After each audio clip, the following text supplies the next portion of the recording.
Dr. Perry, when you dive into the science, you quote a study and a survey that said that almost 50% of children in the United States have had at least one significant traumatic experience, but a lot of people will still deny ever having experienced trauma. A lot of people will feel uncomfortable admitting and accepting that they have experienced some trauma. What are some of our misconceptions around what trauma is and how it affects us? And would you mind explaining what sort of experiences are defined as traumatic to help us expand our definition?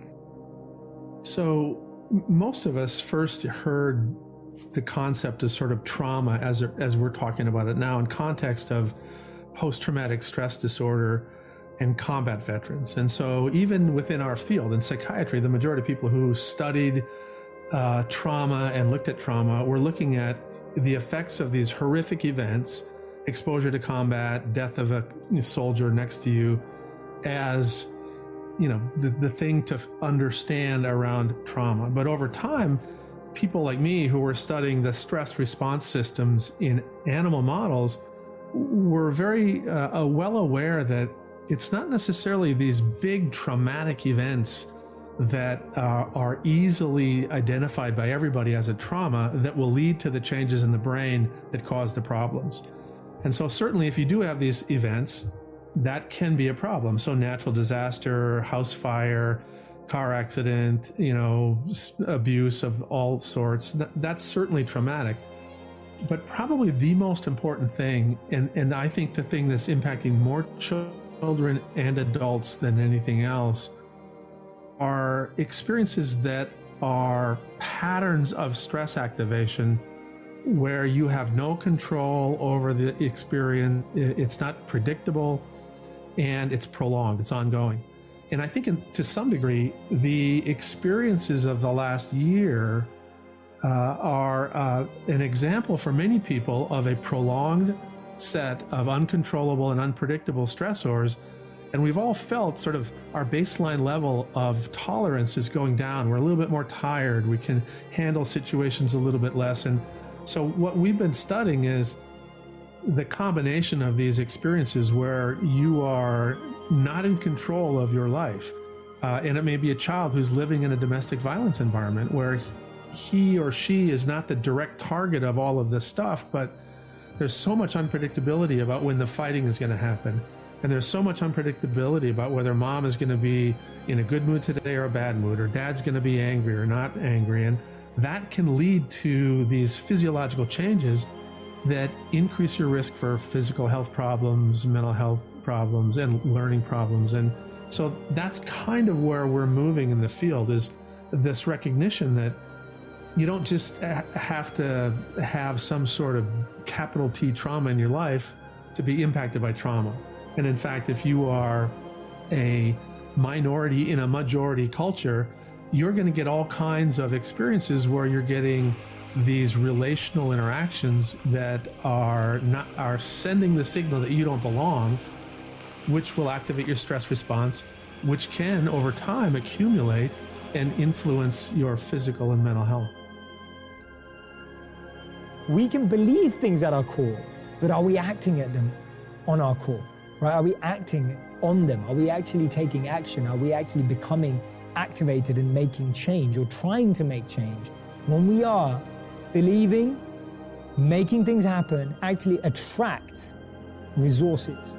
So focusing on resources at the get-go isn't necessarily what you need. What we need to do is focus on the authenticity of what we're trying to achieve. Vani, we always have doubt whether our opinion matters or not. And sometimes we think that our social status might hinder us from making change. How do we overcome this? Vani, great point.